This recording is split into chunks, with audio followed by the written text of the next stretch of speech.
Hello बच्चों, welcome to Quants Academy powered by Qutrix. तो स्वागत है आप सभी का आज की क्लास में। हम लोग कर रहे हैं टॉप 500 प्रीवियस ईयर के क्वेश्चंस, पिछले साल के इंपॉर्टेंट क्वेश्चंस, और आज है उसका डे 3।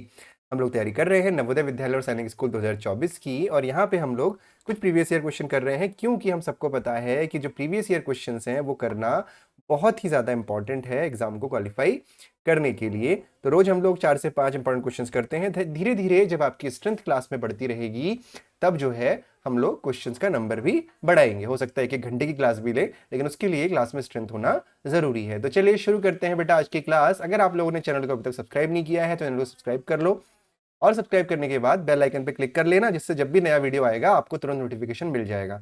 और बहुत ही जल्द जब आप लोगों के इसमें व्यूज बढ़ने लगेंगे तो हम लोग लाइव भी क्लास आपके लिए लेंगे, और जो अदर आपके सब्जेक्ट है जैसे सैनिक स्कूल के लिए हिंदी है, नवोदय के लिए हिंदी है, रीजनिंग है, वो भी आप लोगों के लिए लाई जाएगी। ठीक है, तो चलिए शुरू करते हैं आज का क्वेश्चन। पहला वाला जो है, what is the sum of the first 6 multiple of 6, है ना, sum of the first 6 multiples of 6। अब यहाँ पे कंफ्यूज आपको किया गया है बेटा कि बोला गया है यहाँ पे भी 6 है, यहाँ पे भी 6 है। अगर मैं हिंदी में इस क्वेश्चन को पढ़ूं तो मैं ये कहूंगा कि 6 के प्रथम 6 गुणजों का योग बताइए। तो 6 के प्रथम 5 गुणज, देखो आप सभी लोग मोस्टली जो है पढ़ते हो, या तो आप किसी इंग्लिश मीडियम स्कूल में पढ़ते होगे, या हो सकता है हिंदी मीडियम तो आजकल कम ही है।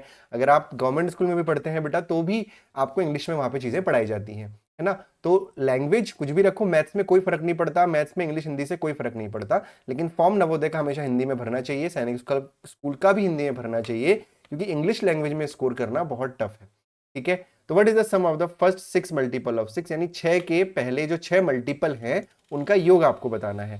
ठीक है, तो कैसे करेंगे जी, बहुत आसान है। देखो सबसे पहले 6 1 6, 6 2 12, 6 3 18, ठीक है, 6 4 24, 6 5 30, 6 6 36, यानी 6 के जो पहले 6 गुणज हैं वो ये हो गए 1 2 3 4 5 6।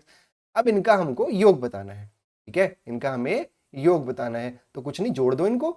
योग बताने में क्या दिक्कत है, जोड़ देते हैं इसको, है ना। तो देखो अब इसमें एक चीज और है बेटा, ऑप्शन हालांकि यहाँ पे सर्कल कर रखा है जो सही आंसर है, लेकिन ये सर्कल इसलिए किया हुआ है कि जिस भी बच्चे का ये पेपर है हमने पेपर को ही स्कैन करके यहाँ पे लगाया हुआ है, उसकी कोई दिक्कत नहीं, हमें क्वेश्चन को करना सीखना है। तो अब यहाँ पे आप चाहो तो नॉर्मली 6 + 12 नीचे रख रख के भी जोड़ सकते हो, है ना। तो ये हो जाएगा 6 + 4 10, 10 और 8 18, 18 और आपका 2 हो जाएगा 20, और 20 और 6 26 हो जाएगा, कैरी 2 हो जाएगा। फिर 1 और 1 2, 2 2 4, 4 और 3 7, 8 9 10 11 12, जोड़ दिया 126 आ गया आंसर हमारा, यानी ऑप्शन नंबर डी आपका आंसर है। तो जो लैंग्वेज है उसको पहले समझो कि क्वेश्चन में आपसे पूछा क्या गया है। ठीक है, बढ़ते हैं बेटा आज के दूसरे क्वेश्चन की तरफ। तो दूसरा क्वेश्चन है the next term of the sequence is, तो जो नेक्स्ट टर्म है सीक्वेंस का वो आपको बताना है। तो ये हो जाएगा, पहला टर्म है 15, ये है 18, ये है 24, ये है 33, और फिर उसके बाद डैश डैश डैश, यानी जो यहाँ पे जो वैल्यू आएगी वो क्या आएगी। अब इसका जो सबसे आसान तरीका होता है बेटा वो क्या होता है कि इसके बीच का आप लोग डिफरेंस निकाल लो। क्या निकाल लो, इसके बीच का डिफरेंस निकाल लो। तो जब हम इसके बीच का डिफरेंस निकालेंगे तो देखेंगे कि 15 16 17 18, 3 जो है ऐड हुआ है, +3 हुआ है। फिर 18 से जब 24 पे आते हैं तो 18 19 20 21 22 23 24, +6 का एडिशन हुआ है। फिर 24 से जब 33 पे आते हैं तो देखेंगे कि +9 का एडिशन हुआ है ना। तो अगला नंबर क्या होगा, अगर आप ध्यान से देखोगे तो +3 +6 +9, तो ये 3 की टेबल है ना, 3 1 3, 3 2 6, 3 3 9, तो 3 4 क्या होना चाहिए, +12 होना चाहिए यहाँ पे, है ना, +12 होना चाहिए। तो 33 में 12 कैसे जोड़ोगे, 33 में पहले 10 जोड़ दो तो 43 हो जाएगा, और 45 आपका आंसर हो जाएगा, जो कि ऑप्शन नंबर ए। ठीक है, समझ में आया। कुछ आसान क्वेश्चंस भी होंगे, कुछ टफ क्वेश्चन भी होंगे, ठीक है ना। तो समझ में आया इतना सबको, पक्का। अगला क्वेश्चन देखते हैं। अगला क्वेश्चन है हमारा, what is the correct for all the number 17 19 and 23।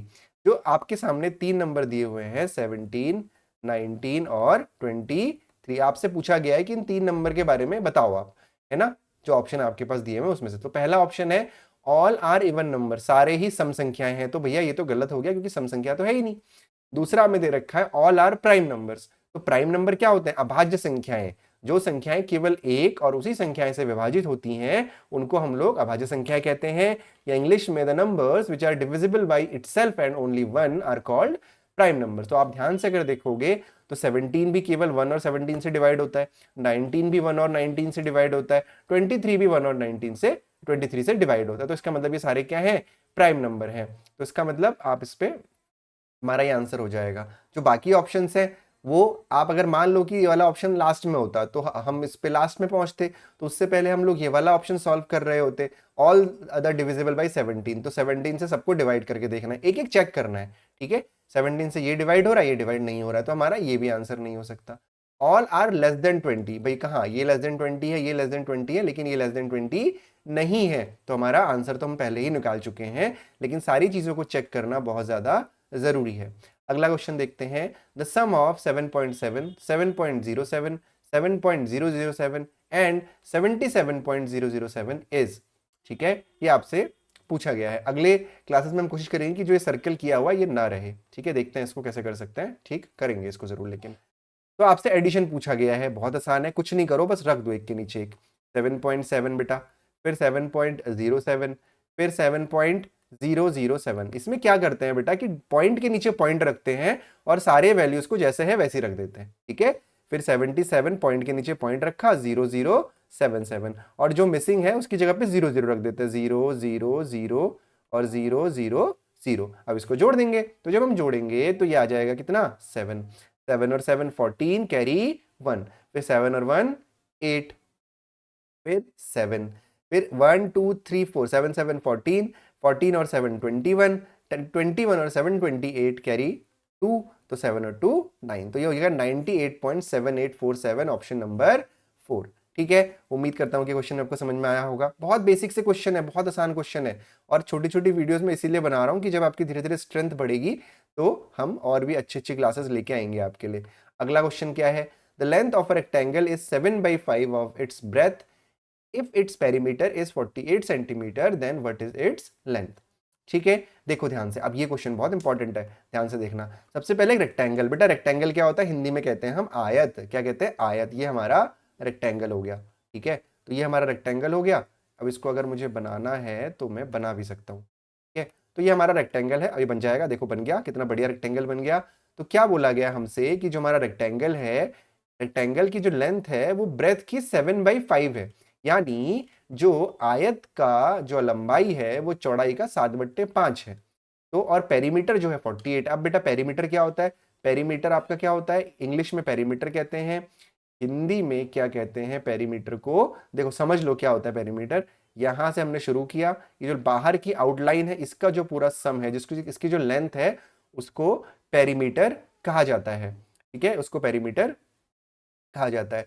तो ये कैसे निकालते हैं बेटा, जो आयत का पेरीमीटर का फॉर्मूला होता है वो क्या होता है, नहीं पेरीमीटर ऑफ अ रेक्टेंगल होता है twice of L plus b. अभी twice of L plus b आया कहां से, देखो बेटा ये लेंथ है, ये ब्रेथ है, ये लेंथ है, ये ब्रेथ है। अगर आप वहां पे फॉर्मूला भूल भी जाओ तब भी कोई टेंशन नहीं है। आपको क्या करना है, आपको लेंथ ब्रेथ, लेंथ ब्रेथ, मतलब अगर आपको पेरीमीटर निकालना है तो आप length plus breadth plus length plus breadth ये निकाल लो, सबको जोड़ दो तो आपका पेरीमीटर आ जाएगा। आप फॉर्मूला याद रखने की आपको जरूरत भी नहीं है, ठीक है। तो अभी आप फॉर्मूला ये हो गया ट्वाइस एल प्लस बी, ठीक है। तो आपको पेरीमीटर यहाँ पे दिया हुआ है 48 सेंटीमीटर, यानी सबसे पहले हम ये अज्यूम करेंगे कि जो आपका लेंथ है और ब्रेथ है वो निकालेंगे। तो हमें बोला गया है कि जो लंबाई है वो चौड़ाई का 7/5 है, तो जो चौड़ाई है वो x हो गई और जो लंबाई हो गई वो 7/5x हो गई, क्या 7/5x हो गई लंबाई, ठीक है। तो अगर ये 7/5x है और ये x है तो ये twice of L plus B हो गया। तो हम क्या करेंगे, twice of L plus B is equal to, ठीक है, twice of L plus B is equal to क्या रखेंगे, 48 रखेंगे, क्योंकि हमें पता है कि ये पेरीमीटर है, बराबर 48 हो गया, 48 हो गया। तो बेटा L plus B is equal to क्या हो जाएगा, ठीक है, L plus B is equal to हो जाएगा, ये 2 है ना, तो 2 अगर इधर मल्टीप्लाई में है तो इधर डिवाइड हो जाएगा, यानी 48/2 हो जाएगा, यानी L plus B is equal to हो जाएगा 24। अब हमारे पास ब्रेथ भी है, हमारे पास लेंथ भी है, हम रख देते हैं। तो लेंथ है हमारे पास 7/5x प्लस ब्रेथ है हमारे पास x इज इक्वल टू 24। अब इसको हम जोड़ देंगे तो आपको इसको जोड़ना तो आता ही होगा। देखो जोड़ने के लिए क्या करते हैं, नीचे एलसीएम 5 ले लेंगे, ऊपर आ जाएगा 7x और इसके नीचे हम लोग 1 एज्यूम कर लेते हैं, तो ये हो जाएगा आपका 5x यहाँ पे, ठीक है, तो 7 5 12x, 12x बट्टा 5, ठीक है, तो ये हो जाएगा कितना 12x upon 5 is equal to 24। अब आप क्रॉस मल्टीप्लाई कर दोगे, बहुत आसान है, इस क्रॉस मल्टीप्लाई में x अपनी जगह पर रखोगे, 12 को नीचे ले जाओगे, 5 को ऊपर ले जाओगे, यानी जो x की वैल्यू होगी वो होगी 24 इंटू 5 अपॉन 12। तो 12 टू जा 24 हो गया, 5 टू जा 10 आ गया, यानी जो x की वैल्यू आई वो कितनी आई 10 आई, यानी जो चौड़ाई आई वो कितनी आई 10 आ गई, है ना, चौड़ाई आपकी 10 आ गई, यानी जो ब्रेथ है वो 10 आ गई। हमको क्या निकालना है, हमको लेंथ निकालनी है, तो लेंथ कैसे निकालेंगे, देखो कई बार बच्चे क्या करते हैं कि 10 आ गया 10 पे टिक करके आ जाते हैं, नहीं, क्वेश्चन को ध्यान से पढ़ना बहुत जरूरी है बेटा, ठीक है। तो 7/5x हो जाएगा, यानी 7/5 इंटू 10, ठीक है, तो 5 टू जा 10, 7 टू जा 14 हमारा आंसर होगा, जो कि ऑप्शन नंबर 3, ठीक है। उम्मीद करता हूं बेटा बहुत सिंपल क्वेश्चन थे आज की क्लास में। अभी हम छोटी छोटी वीडियोस ही बना रहे हैं आपके लिए, धीरे धीरे जब आपकी क्लास में स्ट्रेंथ बढ़ेगी तो आपको क्लास नंबर ऑफ क्वेश्चंस भी ज्यादा मिलेंगे, ठीक है। अभी छोटी छोटी वीडियो से प्रीवियस से करते रहो, क्योंकि आप में से कई लोग अभी पढ़ भी रहे होंगे, कई सारे टॉपिक्स पढ़ भी रहे होंगे, अभी आपकी प्रिपरेशन पूरी भी नहीं हुई होगी, ठीक है। तो चलिए, thank you so much for watching बेटा, मिलेंगे आप लोगों से अगली वीडियो में डे 4 में, उसमें और भी क्वेश्चन हम करेंगे। तब तक अपना ध्यान रखो और पढ़ाई करते रहो। Bye bye and take care.